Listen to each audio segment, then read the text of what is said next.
one recipe, 3 different diets.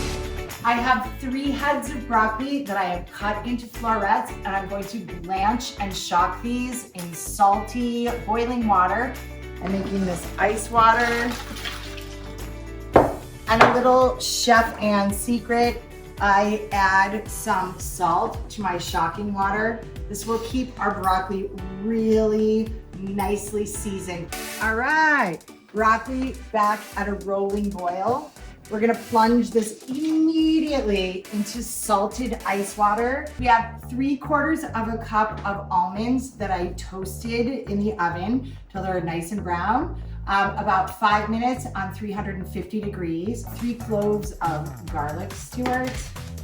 All right, and we have 1/2 cup of olive oil. I want to make a really nice coarse paste here. I'm going to add almost all the broccoli, about 3/4 of it, to the pureed almonds, garlic, and salt.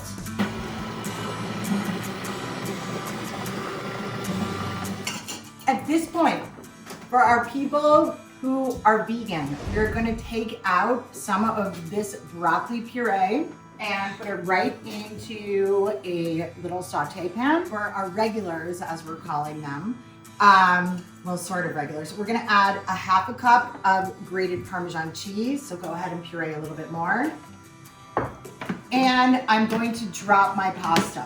Gluten-free pasta goes in the fresh water. The pasta for everyone else goes in our broccoli water. I'm gonna add a little bit of the pasta cooking water to the vegan pasta. To our gluten-free pasta, we add some of the broccoli and almond pesto. Regular pasta that's going into our vegan dish. This is for a couple of people over here. The rest of our pasta for everyone else, we're gonna lower that heat a lot.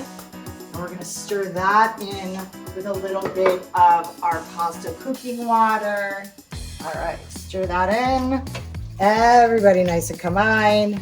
We'll add a few of our broccoli florets to each dish. Now, next up, vegan